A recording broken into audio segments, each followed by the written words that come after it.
अस्सलामु अलैकुम नाजरीन, मैं हूं हकीम सैयद ज़ियाउद्दीन। यूट्यूब चैनल हकीम ऑनलाइन में खुशामदीद। नाजरीन, हमारी आज की वीडियो में हम जो नुस्खा बनाएंगे उसका नाम है माजून अकरकरहा। माजून अकरकरहा कराबदीन मुरक्कबात में से है और हकीम कबीरुद्दीन रहमतुल्लाह अलैह का नुस्खा है। इंतहाई बेहतरीन खुसूसियात का हामिल है, खुसूसन उन नौजवानों के लिए बेहतरीन दवा है जो अपने हाथों से अपनी ताकत तबाह कर चुके हो।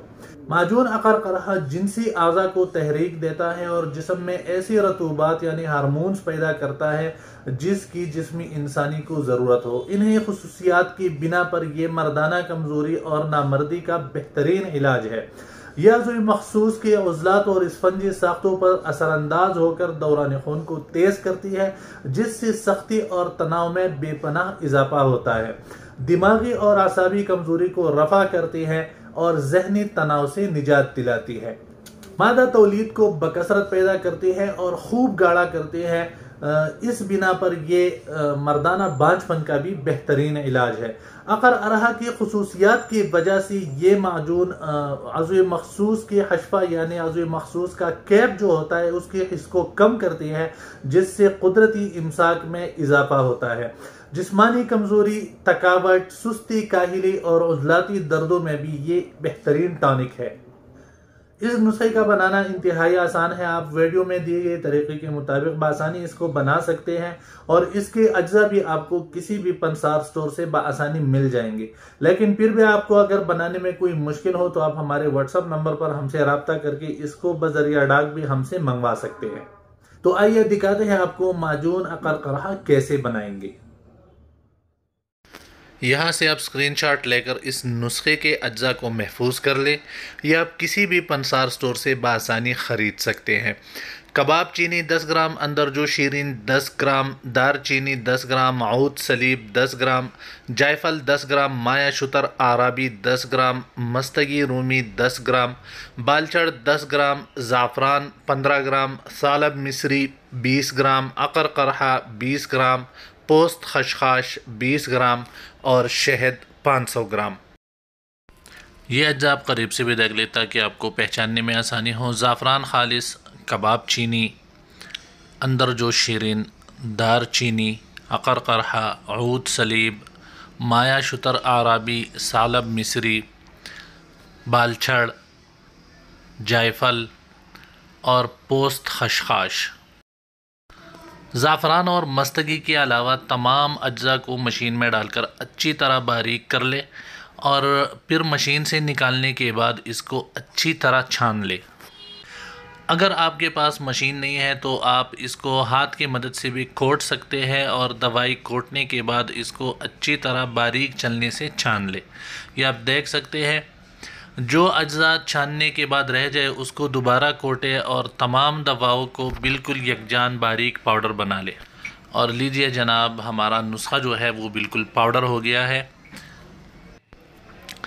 अब शहद 500 ग्राम यानी आधा किलो जो शहद है वो किसी बर्तन में डालकर बिल्कुल हल्की आंच पर रख लें और उबाल आने तक लकड़ी की मदद से इसको हिलाते जाए। जब ये बिल्कुल नरम हो जाए और उस पर बारीक सा उबाल आ जाए तो थोड़ी थोड़ी दवा इसमें शामिल करके बाकायदा चम्मच हिलाते जाए। इस बात का ख़याल रखना है कि इसमें दवा यकमुश्त नहीं डालनी बल्कि थोड़ा थोड़ा मकदार दवा का शामिल करना है और इसको अच्छी तरह शहद में हल करना है। आपका नुस्खा जितना बारीक पाउडर होगा माजून उतना ही ज़बरदस्त आएगा। खुसूसन ये वाला नुस्खा जो है जितना बारीक होगा उतना ये ज़्यादा फ़ायदा देगा। इस बात का ख़याल रखें कि जो दवा हम शहद में डाल रहे हैं उस दवा के गांठे शहद में ना बने। जब तमाम दवाई ख़त्म हो जाए फिर भी आप बराबर चम्मच हिलाते जाए और जितना हो सके दवाई को शहद में हल कर ले। जब ये बिल्कुल हल हो जाए तो चूल्हा बंद करके इसका ठंडा होने का इंतज़ार करें। अब मस्तगी रूमी को करल में डालकर बिल्कुल हल्के हाथ से करल करें यहाँ तक कि वो बिल्कुल बारीक पाउडर हो जाए। ये आप देख सकते हैं मस्तगी रूमी बिल्कुल बारीक पाउडर बन चुका है और हमारा नुस्खा जो है वो भी ठंडा हो चुका है। तो मस्तगी रूमी ठंडे माजून में शामिल करके उसको बिल्कुल अच्छी तरह मिक्स कर ले। मस्तगी रूमी को आपने गरम माजून में नहीं डालना, क्योंकि इसके डालने से वो मिक्स नहीं होता और दवा में सही तरह हल पजीर नहीं होता। जितनी आप इसको हल करेंगे, शहद में मिक्स करेंगे, उतना ही दवा का असर बेहतर होगा। मस्तगी रूमी की मिलाने के बाद ज़ाफ़रान को भी करल में डालकर बिल्कुल बारीक पाउडर बना ले। जितना ज़ाफ़रान बारीक होगा उतना ही माजून का असर देरपा और बेहतरीन होगा। ज़ाफ़रान को भी उसी तरीके से मस्तगी रूमी की तरह शामिल कर ले और जितना अच्छा मिक्स कर सकते हैं, माजून में हल कर सकते हैं, उतना ही इसका असर अच्छा होगा। ज़ाफ़रान की मिलाने से हर दवा की ताकत 10 गुना बढ़ जाती है और दवा में खुशबू आ जाती है, चमक आ जाती है और उसकी अफादियत जो है वो कई गुना बढ़ जाती है। तो हमारा आज का माजून जो है ये बिल्कुल तैयार है। आप देख सकते हैं, इसको किसी ऐसे बर्तन में डालें जो हवा और नमी से महफूज रहे।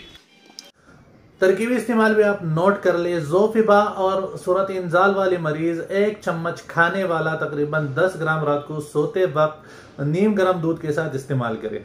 इसी तरह तौलीदी जरासीम की कमी वाली मरीज 1 चाय का चम्मच तकरीबन 5 ग्राम सुबह और शाम ताज़ा दूध के साथ इस्तेमाल करें। बेहतर यह है कि तौलीदी जरासीम की कमी वाली मरीज इसको निहार मुँह इस्तेमाल करे, लेकिन अगर निहार मुँह किसी के पास वक्त कम हो तो खाने के 1 घंटा बाद भी इस्तेमाल कर सकते हैं। सुस्ती, काहिली, जिस्मानी दर्दे और थकावट के मरीज आधा चम्मच चाय वाला तकरीबन 3 ग्राम रोजाना सुबह नाश्ता के बाद दूध के साथ इस्तेमाल करें। नाज़रीन, उम्मीद है आपको हमारी आज की वीडियो भी पसंद आई होगी। अगर आप चाहते हैं कि टिप्स से मुताल्लिक हमारी इसी तरह की वीडियोस आप तक पहुंच सके और आपने अभी तक हमारा चैनल सब्सक्राइब नहीं किया तो चैनल सब्सक्राइब करके बेल का बटन दबाए। इस तरह हमारी जो भी नई वीडियो होगी वो आप तक पहुंच सकेगी। अपनी दुआओं में याद रखिएगा। अगली वीडियो तक के लिए अल्लाह हाफिज।